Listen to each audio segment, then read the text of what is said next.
At the same time, naku po, pinagpapaliwanag ng Supreme Court ang mga mambabatas natin.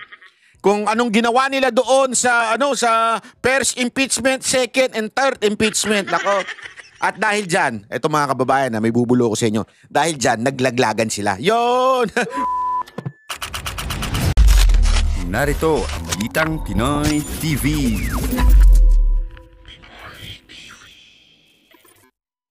Magandang araw sa inyong lahat at sa mga kakabukas lang ng kanilang cellphone at telebisyon. Hello po sa inyong lahat at sa mga patuloy na sumusuporta sa channel na ito at nagsasabing, "Uy, Banat Bay, ikaw ang aming panggising." At habang kami ay tumatae, umiihi, ay aming ikaw pinanunood at habang ikaw ay nagsasalita dyan, kami ay tawa ng tawang parang mga tanga. Maraming salamat po. Pare-pareho po tayong parang mga tanga. Kasi tawa rin ako ng tawang mag-isa dito. Ano ba pag-uusapan natin ngayon, Banat Bay? Di ko rin alam eh. Hindi. Marami tayong pag-uusapan. Actually, isang pag-uusapan natin, ay naku, matindi ho. Si Ontiveros iniwan na. Hindi ho ng asawa ha? Hindi ho ng asawa. Hindi rin ng boyfriend. Hindi. Iniwan na. Mamaya papaliwanag natin kung sino nang iwan sa kanya ha. At the same time, naku po, pinagpapaliwanag ng Supreme Court ang mga mambabatas natin. Kung anong ginawa nila doon sa sa first impeachment, second and third impeachment. Nako. At dahil diyan, eto mga kababayan na may bubulo ko sa inyo. Dahil diyan naglaglagan sila. Yon. Kasi alam mo, mukhang na to eh, mukhang ako feeling ko ito pakiramdam ko lang naman. Feeling ko kahit to Supreme Court, medyo medyo sandali. Ginago niyo yung impeachment eh. Wag ganon. Ilagay niyo sa tama. Feeling ko parang gano'n na yung nararamdaman ng impeachment na yung Supreme Court. I could be wrong, pero this is just my opinion. Na feeling ko sinisita na ng Supreme Court yung ginawang proseso ng Kamara. Dahil nga naman, sino ba namang gago, lalaktawan mo yung first, second, and third. Actually, kung isa lang sana nilaktawan mo, medyo makakalusot pa eh. Di ba? Pero yung laktawan mo na yung first, second, and third, tapos takbo ka sa fourth, aba, talagang medyo malaking katarantaduhan na po yun. Hindi, walang biro, alam mo yun. Halimbawa na lang. Kunwari lang, umuwi ka ng bahay mo. Amoy Clorox ka. Halimbawa lang naman. Isang beses, medyo palusot mo pa. Hindi, natapunan lang ako ng Clorox. Doon kasi merong janitor doon sa opisina. Naglilinis siya, biglang natapunan ako ng Clorox. Kaya amoy Clorox ako, ganun. Yeah? Pero yung una, may pangalawa pa, may pangatlo pa. Naku po! Abay, malaking katarantaduhan na yun, di ba? Yung sabihin, ilang beses kang tinapunan ng Clorox? Ibig sabihin na po nun, maharot ka. Gago! O, di ba? Kaya nga mga kababayan, yan ay malaking katarantaduhan na yung first, second, and third nilaktawan mo. Tatlo yun nilaktawan mo, tapos fourth, bigla mo ipapasa na isang araw. Hindi, mantakin mo to isang araw. Paano mo ipinasa ng isang araw yun ng 4 na oras lang, pinasa mo, nabasa ng lahat ng mga congressman? Gago! Halatang halata eh. Sinong tanga, sinong matalinong tao pala, sinong matalinong tao na magsasabing, oo, nabasa namin yan. Nabasa namin buo yan, as in bawat details nung article of impeachment ni VP Sara Duterte, nabusisi namin yan. Paano mangyayari yun? Ang bilis nyo na ipasa. Wala pang ilang oras na ipasa nyo na kagad. Talaga masasabi mo may malaking katarantaduhang naganap. Kaya pinagpapaliwanag ngayon ng Supreme Court. Naku, yari kayo. Yari kayo. Kung akala ninyo tanga lahat ng tao, hindi yung Supreme Court, hindi nyo maloloko. Kung yung mga bumoto sa inyo tanga, wala na akong magagawa. Pero yung mga judge natin sa Supreme Court, mga matatalino yan, alam po. Eto pa may malupit pang suwestyon si Cayetano na pwede na lang, house arrest na lang. Naku. Medyo hindi kaya magkagulo sa house arrest? Mag-aaway-away sila. Kasi naman lintik na chismisan yan. Pati ba naman yung mga jowa ngayon ay bulgar tuloy lahat? Baka mag-aaway-away yan lalo. Hindi. Sa bagay, yung iba naman di naman nakikipag-away, tahimik nga Kahit, hindi ako, bilib ako dun sa isa. Kahit anong pambabastos ng iba dun, di nagsalita. Yun ang matindi ang yan mo masasabing strong woman. Bakit? Malakas yung kanyang emotional quotient, di ba? Yung kanyang EQ. So, pag-usapan din natin yan. At naku po, meron na naman nag-trending na vlogger. Dahil di ba, kung maalala ninyo, may nag-trending na yung pag-ganon ng picture, ganon. I'm driving a sports car because I'm successful and I'm trying to inspire you. Ulul. Gago! Hindi, yun naman dahilan niya kaya nagbibideo siya, napapakita niya yung kotse niya. Because I'm trying to say na narating ko na kahit bata ako and I'm trying to inspire you. Ulul, wala ma-inspire sa'yo. Gago ka. Hindi, sino ma-inspire sa ganung klaseng pang-i-inspire? Di ba? Ma-inspire ka ba nun? Ako hindi ako na-inspire, nabuwisit ako eh. Ang lintik, ang yabang mong animal ka, kala mo naman eh. Hindi kasi alam mo, ang tunay na mga mayayaman, ha? Hindi po ako yun. Ang tunay na mayayaman, hindi po ganyan. Hindi yung napakayabang. Tandaan ninyo, pag ang isang taong may pera mayabang, walang pera yan. First time lang niya makabili. Kaya ganyang kayabang. Kasi yung mga mayayaman, hindi niya kailangan mag-flaunt ng kanyang pera. Kasi sanay na siya eh. He is used to it. Yung may pera, wala sa kanya, hindi niya kailangan pagyabang. Pero yung isang dukha, yung patay gutom, biglang yumaman, naku po, yan ang ubod ng yabang. Kasi first time makahawak ng pera, he cannot handle the money. So, puro yabang. Ayan, ito walang biro yan. Yung mga milyonaryo, nakita nyo si alimbawa na lang ha. Ayoko kasi magpangalan eh. O sige, papakisabihin na natin. Si RSA, nakita nyo yung sobrang yabang yan. Ito ang BMW ko. Sa kanya may BMW eh. Mantakay mo sa kanya yung buong BMW. Lahat ng motor doon, makakotse doon. Negosyo niya yan eh.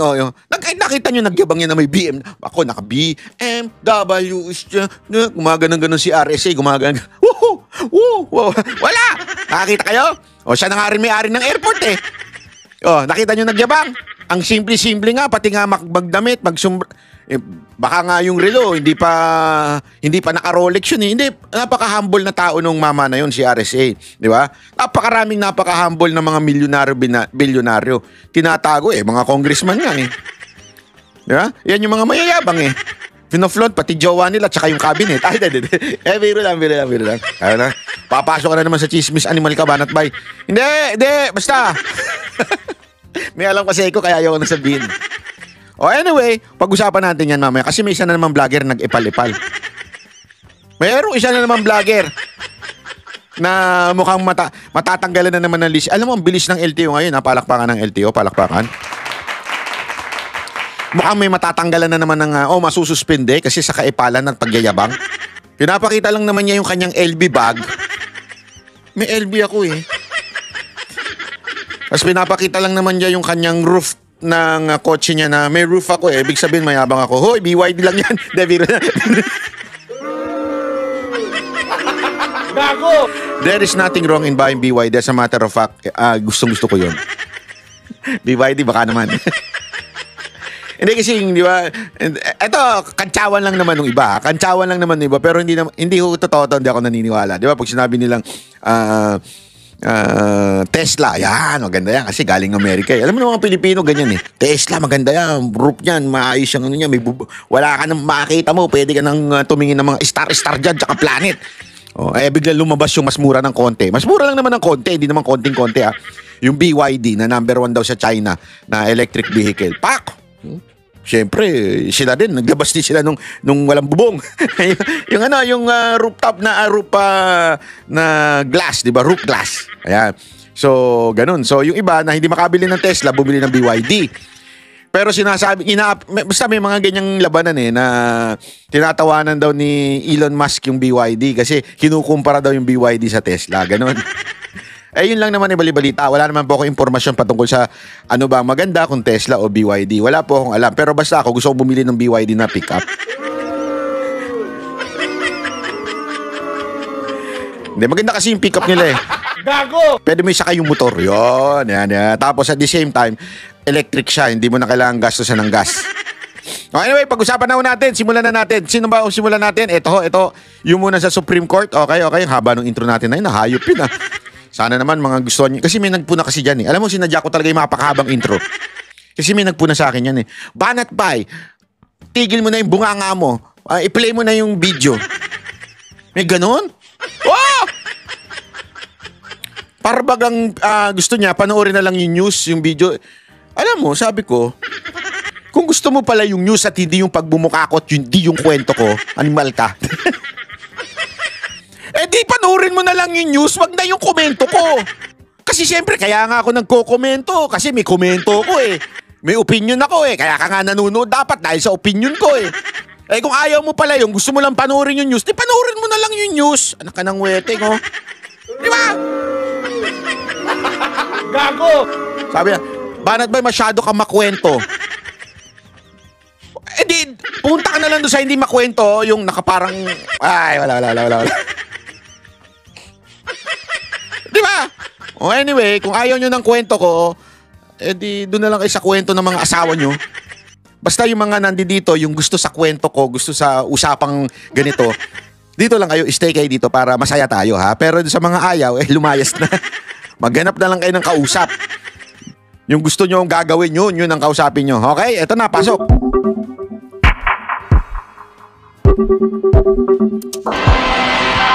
Pinagpapaliwanag ng Korte Suprema ang Kamara at Senado kaugnay ng prosesong pinagdaanan ng impeachment complaint laban kay Vice President Sara Duterte.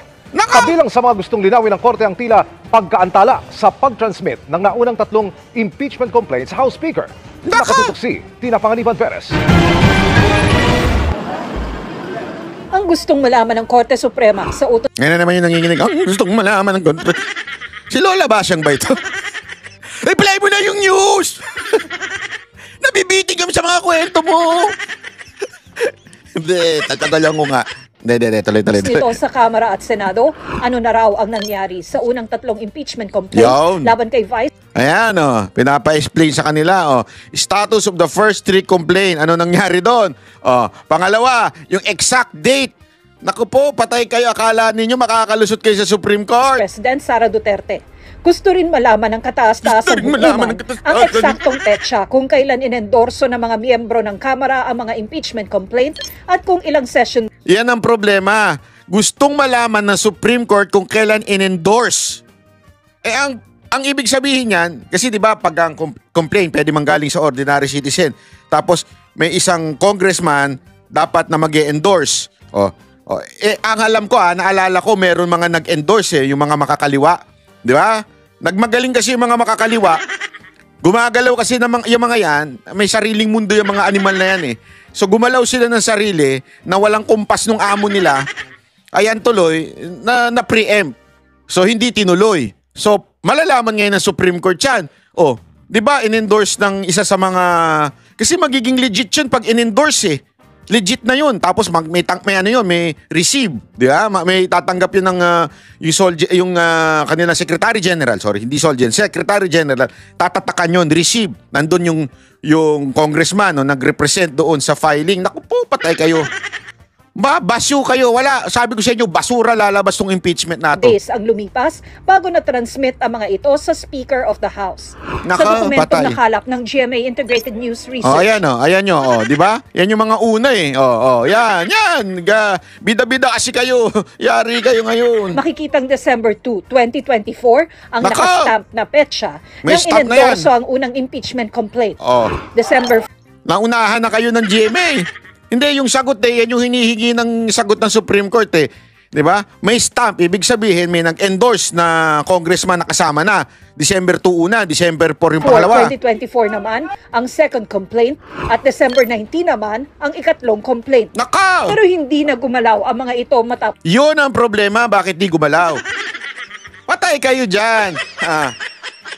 Ipit kayo ngayon sa ginawa ninyo. Bakit di nyo pinatulog nyo? Yan. Hanggang sa umarangkada sa plenaryo ang fourth complaint noong February 5, 2025 Nako kung po. kailan din na-impeach si VP Sara. Is there any Nako. objection? The chair hears none. The motion is approved. Ang unang 3 reklamo, ipinag-utos namang i-archive na. Hinihingi rin ng Korte Suprema ang tugon ng Kamara kung may kapangyarihan ba ang Secretary General ng Kamara na magdesisyon kung kailan itatransmit sa Speaker ang Nako po. Ayan. Bakit daw inipit ng...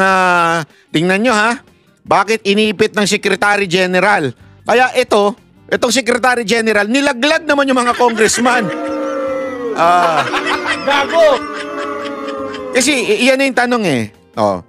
Kung na-endorso doon sa Secretary General, na-receive, may tatak. Nandun yung congressman, may tatak.